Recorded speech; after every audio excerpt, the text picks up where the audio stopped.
दैनिक लोकसभा के एडिटोरियल पर मैं आपका एडिटर सुरेश चंद्र जोहरा स्वागत करता हूं।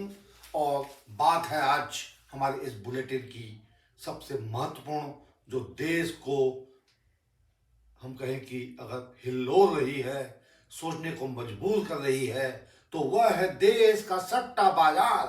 फलोदी, भोपाल, इंदौर, जबलपुर और जाने जाने कितने ही ऐसे सट्टा बाजार जो यह बता रहे हैं कि 5 राज्यों में कौन और किसकी सरकार बनने जा रही है। यह अवैध कारोबार, जी हां, सट्टा बाजार जो खुले आम आज अपने स्वभाव को दिखा रहा है, अपने उस उत्कर्ष को बता रहा है, उत्थान को। यह एक प्रश्न चिन्ह है हमारे देश की व्यवस्था पर, और हम कहें सत्ता पर, और हम कहें कि निर्वाचन आयोग पर, तो गलत नहीं होगा। इस पर हम आज आपसे बात करने जा रहे हैं।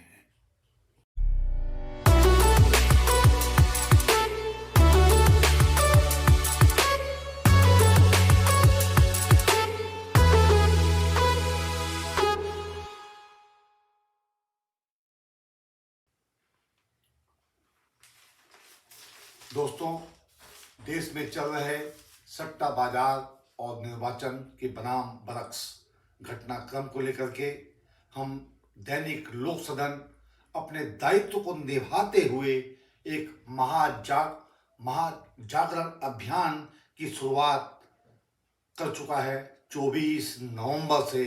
और हम यह आह्वान कर रहे हैं देश की सत्ता, देश के निर्वाचन आयोग से कि तत्काल प्रभाव से फलोदी जैसे सट्टा बाजार पर प्रतिबंध लगा दिया जाना चाहिए, क्योंकि यह हम सब जानते हैं कि अवैध है और इससे न जाने कितने लोग बर्बाद हो जाते हैं। मगर जब जब हमारे देश में कहीं चुनाव होता है किसी प्रदेश में, या फिर कुछ ऐसे घटनाक्रम जैसे क्रिकेट, तो फिर सट्टा फलने फूलने लगता है और सारे देश के एक बड़े वर्ग की निगाह इस पर होती है। हम आपको बताते चलें कि फलोदी जो राजस्थान का एक गांव है, एक छोटा सा कस्बा है, वहाँ यह माना जाता है कि जब सट्टा बाजार में रेट खुलते हैं तो फिर बल्ले बल्ले होती है उसकी। तो ये अगर स्थितियां हैं तो निसंदेह निराशाजनक हैं, दुखद हैं। और जब कुछ ऐसी बातें, घटनाक्रम देश में घटित होते हैं, तो निर्वाचन आयोग उन पर तत्काल प्रभाव से एक्शन लेता है।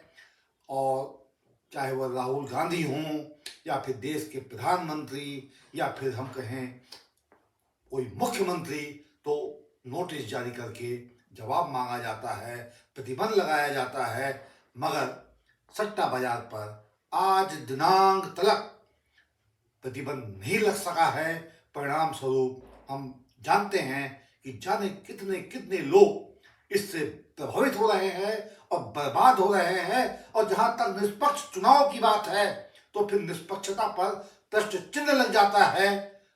तो हम इस वीडियो बुलेटिन के माध्यम से भारत सरकार से और देश के माननीय सम्माननीय निर्वाचन आयोग से, जिनके तत्वाधान में 5 राज्यों में चुनाव गतिमान है, परिणाम आने जा रहे हैं 3 दिसंबर को, अतः तत्काल प्रभाव से प्रतिबंध कर दें, ताकि देश में एक निष्पक्ष, और हम कहें कि यह गलत नहीं होगा कि पूर्णतः निष्पक्ष निर्वाचन संपन्न हो पाएगा।